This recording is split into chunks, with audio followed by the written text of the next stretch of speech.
So Ready. I can't chat as We're live here hello, to the world out there. hello world.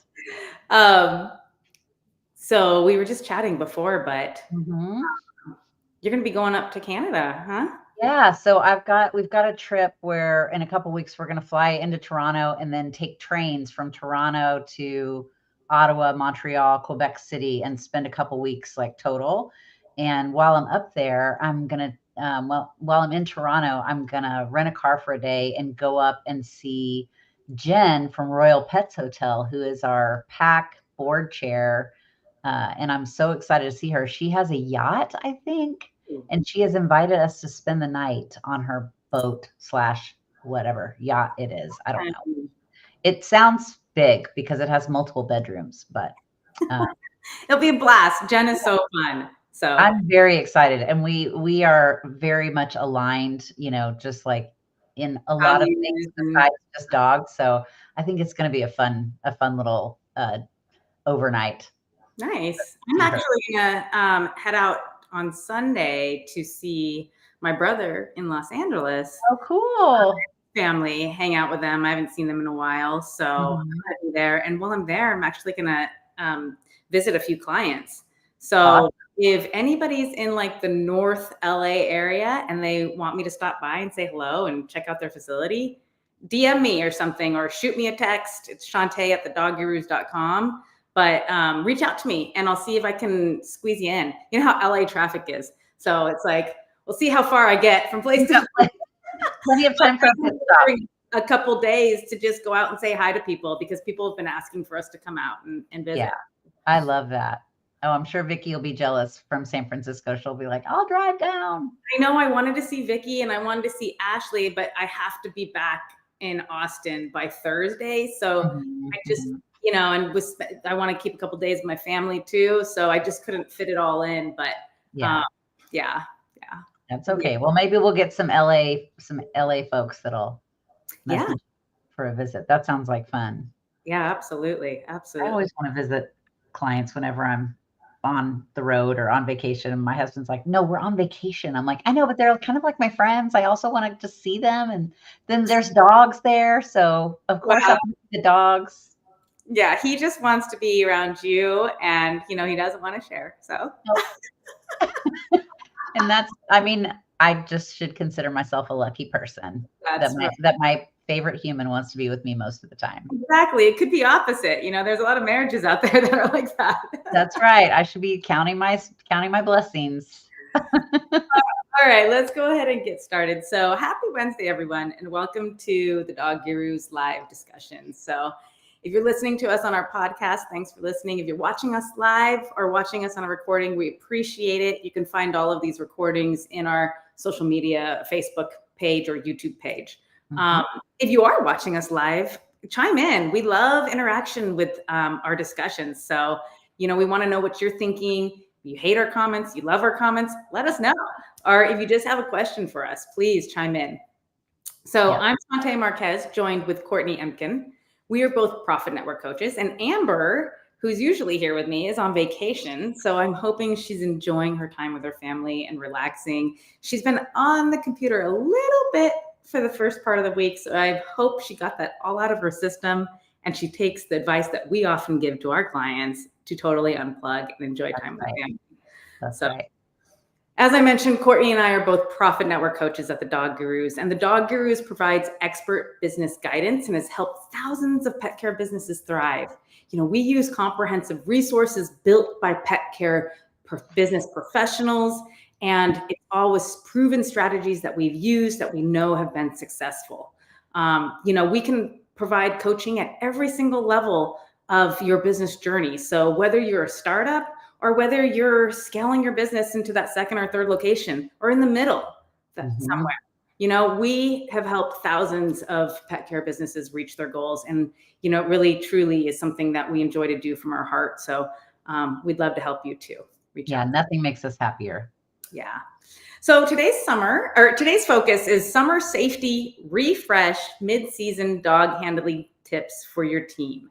Mhm. Okay, so it's, we're in like peak season. We're like halfway through peak season. July was like non-stop when I was in business, and I'm sure that's where a lot of the business owners are now. And we know when it's the time of peak season that you're seeing bigger play groups, higher energy, a lot of moving pieces. So I feel like it's the perfect time to have a quick refresh of safety protocols and things that you can do to keep the dogs and staff safer. So one of the things that I think comes in when it's peak season, you're catering to a lot of new customers. And when Mhm. there's a lot of new dogs in the activities of daycare or lodging, there's a lot of new energy and there could be some overstimulation. So Absolutely. yeah, let's talk about like first of all, let's talk about the signs of overstimulation. Like what does that mean to you? What do you see when you see that? Yeah, I mean, what comes to mind initially is like excessive humping, a lot of like chasing, or dogs that are just really in another dog's bubble. There's not that gentle calm like we have all day to sniff each other. It's just like, oh my gosh, I have to just be all up in your business and just go into town. You see dogs get into spats a little more often because they're just like they're overstimulated, and they're giving off signs that they don't want that close contact, but the other dog's not paying attention, and so they get more frustrated. And you see sometimes some nips and snaps and things like that. That's what comes to mind for me. Yeah, because overstimulation is like high arousal, right? And Mhm. A lot of humping. yeah, when you get to be high arousal, that's when your risk starts to get higher with these play groups. Mhm. So, other things that I would call out that we would see often is like rapid movement, inability for the dogs to settle, like maybe a lot of pacing in some of the dogs, a lot of like just as you mentioned, like in the other dog's space and or in their face. And we Yeah. all know that if you've taken knowing dogs or any of our canine body language courses, you know that when dogs approach other dogs face to face, that's very rude and very confrontational. Yeah, So you'll also see little dogs, like, off in corners, just like, not necessarily little dogs, but shyer dogs. They're trying to get away. Maybe they're hiding behind people, or they're hiding in corners or behind near bushes just to, like, give themselves some extra space. So you'll see that too when dogs are overstimulated. yeah, yeah. And I think, as we mentioned, like the contributing factors to that, a lot of it is just there's a lot of activity going on and it's Mhm, loud. mhm. I know just for a human, it's overstimulating too. I mean, working in a daycare lodging facility isn't for everybody because there's a lot going on, Right. a lot of moving parts. And also it's hot and it could be like crowded. And, I mean, that also actually, I think when it gets really hot, the dogs are a little bit calmer because they're a little bit more tired. They could also be a little bit more grouchier too. 'Cause Mhm, it's hot. mhm. So, if you do see a dog that's, overstimulated, what are some things that you want to would you tell your staff to do to help that situation? Well, I would say initially you want to redirect some of that behavior. So call that dog away from the other dogs. You might have to leash that dog and move it away, or take a walk around the playgroup with the dog on a leash. Just something to get that the dog that's being super intense out of that area, so that it doesn't escalate to something more serious. You can also rotate more frequently. I think a lot of pet care facility owners just assume that the dogs need to be outside or with other dogs all day, and that's really not true. If you have a lot of dogs in your facility and you're worried about there being too many dogs in the play group, just rotate them more often and give them rest periods in between, so that you still have those manageable numbers, but you're not putting dogs at higher risk. Yeah, I think that's great advice. I would also say possibly make smaller play groups than Hmm. we have. So Hmm. therefore, you will have to do higher rotations and maybe shorter play times too. Yes, absolutely. If it's just a lot of chaotic energy, I think your staff would thank you for making Hmm. that decision. And I know people are always worried about the customers saying, "Hey, I want my dog out there as much as possible." But if you have a good relationship and explain the philosophy of how you do business and why you cater to the dog's needs in this way, I think it's an easier conversation to explain, why it's shorter play periods. Not that they're not going to get as much stimulation. They will. It's just they're going to be shorter, more intentional play times. Yeah. And that's what's best for the dogs anyway. And really your goal isn't to make the customer happy. It's to do what's the best thing for the dog. Yeah. So don't be afraid of those shorter play times with smaller groups. I always think like it's just all about educating, the consumers about your intention, which your intention is always about safety and what's best for the dogs. I mean, I think you lead with your heart that way, that the customers respond well to that. I agree. And educating them about just how dog behavior works. Because a lot of times they make assumptions that are actually really inaccurate, and they just need someone who's in the know to educate them. Yeah. I mean, there's a lot of content out there on TV and in internet, and who knows what they've been watching. So. Right. Yeah. But I also think the other really easy thing that you could try to do is either using aromatherapy I know that's kind of sometimes people don't like that, or some dogs, if you misuse it, it could be harmful to them. But so you be careful with that one. But, there's also scent diffusers that are made for dogs that have pheromones from other calming pheromones, but also soothing music you could try. Yeah. Through a dog's ear is really good. Yes. Yes, we were talking about that in our Profit Network group. Actually, this I guess was that last week? I think it was last week or the week before. Yeah. Yeah. So calming through. Can you explain it and then talk about the different options, because I know there's versions of it. Yeah. So this is basically a really simplified version of almost like a classical type of music. So it's very soothing. It's very low key. It's just a few instruments at a time. It's not like a crazy, loud band. But there's the company that started it originally was called Through a Dog's Ear. And you could just buy the CDs a long time ago. Nowadays, they sell subscriptions to that. But you can also, if you have a Spotify subscription or Pandora or something like that, you can go on and just say, play calming music for dogs. The other thing that we would do is just play NPR. It was just a mix of classical and really soothing talking. And that would also calm dogs down. So dogs that are either in a timeout or dogs that are just resting in between playtimes, you can be playing that soothing music. A lot of times employees will play what they like, but that's not soothing for the dog. So don't do it based on what the employee wants. Do it based on what the dog needs. And I would say if you don't have access to soothing music for dogs or Through a Dog's Ear, just play public radio. Well, or classical. When we were talking to our profit community, a couple people brought up that they heard reggae music was really soothing. Oh, that's right. That's right. I think reggae music is a win-win for everybody, because I agree. Reggae music. So my 90% of the time that I'm listening to Spotify, I'm listening to a playlist called oh my gosh, I just drew a blank. It's called Water Vibes, and it's all reggae and surf music. It's just super chill. So yeah, I'm all about reggae. Yeah. I mean, I'm all about beachy, yeah. Oh yeah. Jack Johnson too. Okay, now we're going off on a tangent. Let's test it out and get feedback. I think that reggae music would be an excellent choice. Yeah. All right. Let's move on and talk about heat safety and protocols. I know this was something that you wanted to touch on a bit. Yeah, I just want to make sure that people are thinking about and remembering the signs when dogs get overheated in play group or when they're outside. Even if they're out alone, it could just be too hot. You want to look for that bell tongue, the excessive panting, dogs that come in and just collapse on the ground. And there are very important ways to cool them down. You don't want to just get the whole dog wet. You want to get them wet in their armpits and in their groin, their belly area. But also you can get cool compresses and just put cold washcloths on them. And there's ways to cool them down without just spraying them with water. Yeah, I don't think that's what we would always do. If we felt it was typically we were always worried about the bulldogs.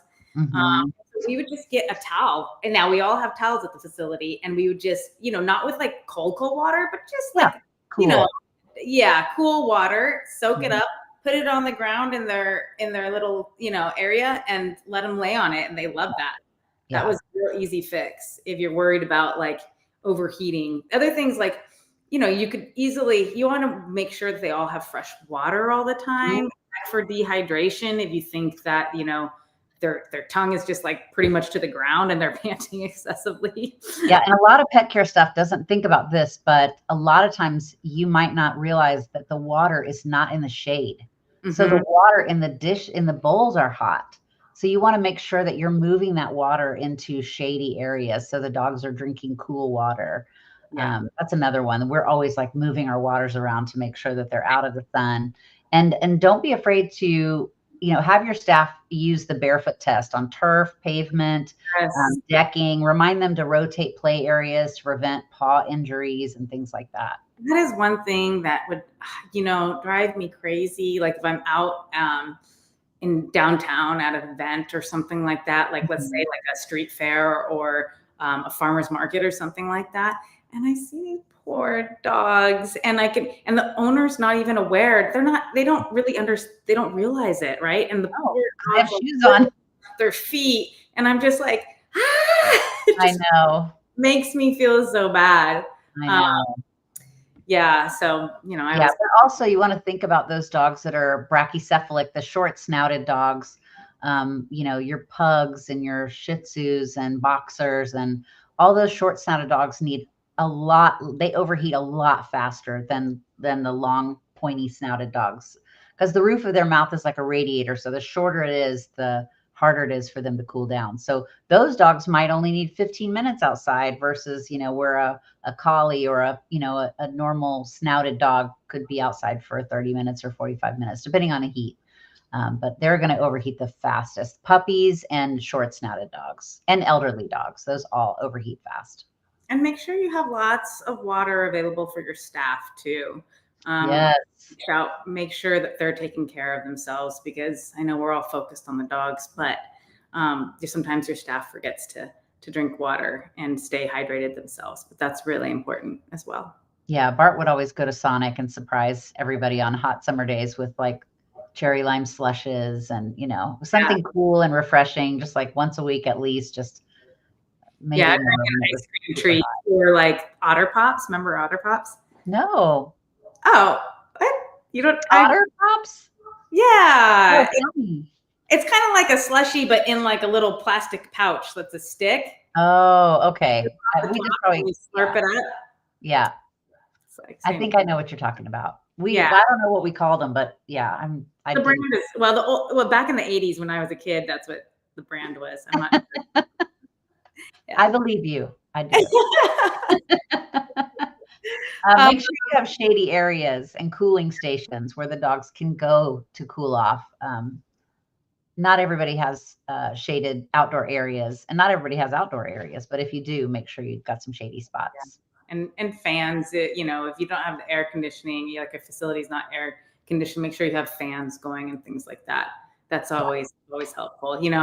My heart goes out to the staff work so hard during the summer because it's so busy, but it's also Mhm. hot too, and you're all sweaty, and it's a dirty job as it is, and then to put the heat on top of it.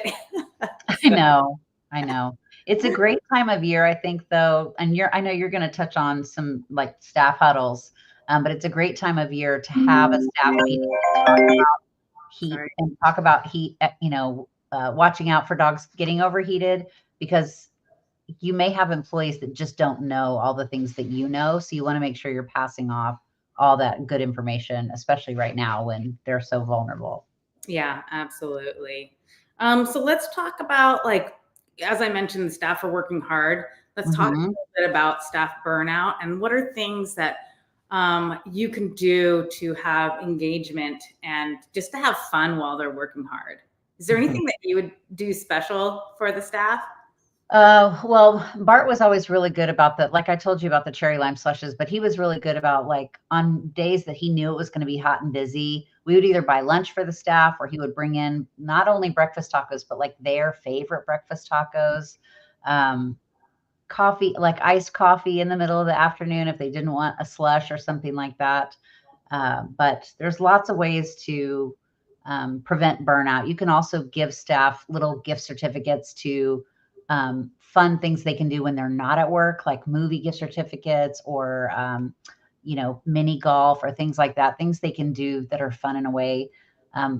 On site, we would plan once a year, we would do like a pet Olympics, or we talked about doing that annually. I don't think we got to it every year, but where we would, kind of have little like fun things that they could do with the dogs, like just as activities. So that was fun. I'm trying to think what else we did. Yeah, we did a lot of what you were talking about too. Food was always a winner for when Mhm. like the staff. They if they could get a free meal, it was a win. So the other thing that I would say is maybe if it's super hot out and it's really busy, maybe you build in a couple extra breaks during the day, Mhm. like a 10-minute break that they can just take a moment to cool off inside and not be outside. Yeah. You're always going to have that one employee that just doesn't take breaks, even though they need to. And you might have to go out into that play area and say, go take a break. I'll Yeah. sit here for 15 minutes and I'll sit in for you. Go get a cold drink and go sit under the fan in the air conditioning for a little bit. So you might have to kind of force some of them to take a break. Yeah. I would also say that just like how we said, have dog rotations be more frequent and smaller groups. I would also, while you're doing those rotations, maybe switch out your staff a little bit more. So it's not one person that's having to be outside in the heat and constantly, Right. it will make it safer for the group play. That's So, great advice. yeah. All right. Love So let's talk about huddles. So I know that a lot of people do them, but I it. think Mhm. everyone should do them. So huddles are so important. And when we talk about a huddle, it's something very quick. It's basically a 10-minute group talk. And we did it a few times throughout the day. So Mhm. we did it like first thing in the morning when Yeah. everybody arrived, talk about, hey, what's going on, what we're expecting, who's going to be here, kind of like flow of operations, anything to look out for, or if there's any notes from the night before, Mhm. or like Mhm. anybody that haven't eaten in the past 24 hours, things like that. Yeah, or having any digestive upset, any dogs that you're concerned about.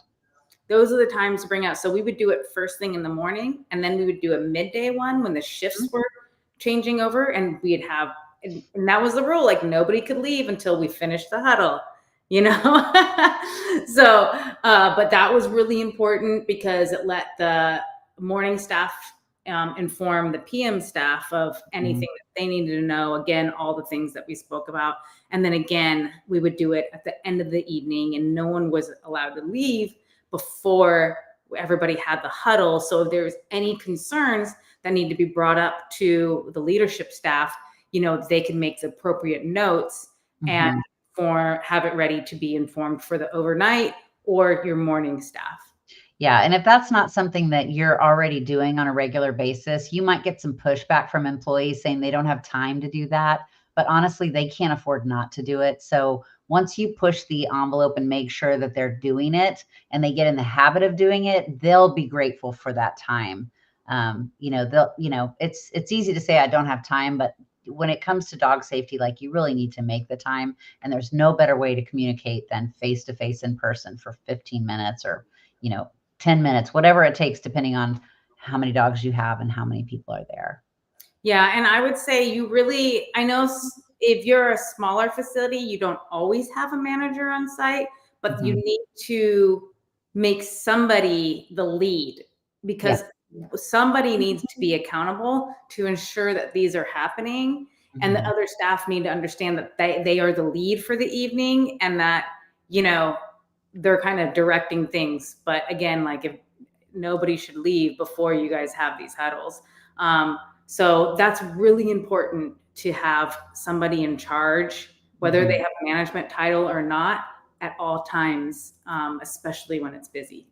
Yeah, you don't have to be a manager to lead a huddle, but you don't wanna necessarily, rotate it where everybody has to be the leader, because not everybody is a good leader, and so you Good wanna point. make sure that you're giving it to the people that are gonna do a good job with it. Yeah, good point. Good Yeah. point. All All right. right. Yeah. See. I think that covered it. So let's see, recap. We covered overstimulation, signs of Mhm. that. We covered heat safety protocols. We covered how to protect the team and the dogs from burnout, and we covered Yes. safety huddles. Yeah, So I think hopefully, that's great. yeah, hopefully, whoever's listening out there, you could take a couple of the things that we spoke about if you're not doing them and start implementing them immediately, because I think it will make your operations a lot safer and a lot more efficient. Yeah, So and encourage your staff for input, because if they're giving you feedback on what's working and what's not, they'll be more likely to buy into these new ideas. So definitely get their feedback on new things that you're starting. yeah, and I would also add in for the huddles, that's also a time to do a shout out, or give somebody a Mhm. pat back or thank somebody for doing Yeah, something. gratitude, yes. Yeah. Positive vibes. You wanna leave on a good note, leave on a high note. If you have the reggae music going, then you're gonna have positive vibes. It So sounds like a win-win. I mean, that's what I'm saying. all right. Thank you for listening. Last thing I'll do is, Courtney, thanks for taking some time and meeting My with us, pleasure. especially before you head out over to our friends up north in Canada. Yeah, thanks. It's always a pleasure to have you on. Thank you. Um, if you haven't joined our group, Grow Your Pet Care Business, please do. It's a great forum for community, for support, for advice. We just have two rules, and that is no selling, and you have to be nice. Be nice. Yeah, be nice. Nobody wants It's to, so easy. nobody needs any negative energy. There's a plenty of that in the world. Yeah, So and it has been easy. I mean, everybody on there is nice. I've never seen anybody not be nice. So it's not a problem. Because we've made it a cultural thing. So, yeah, let me go ahead and throw this in the chat really, really quick. okay, cool.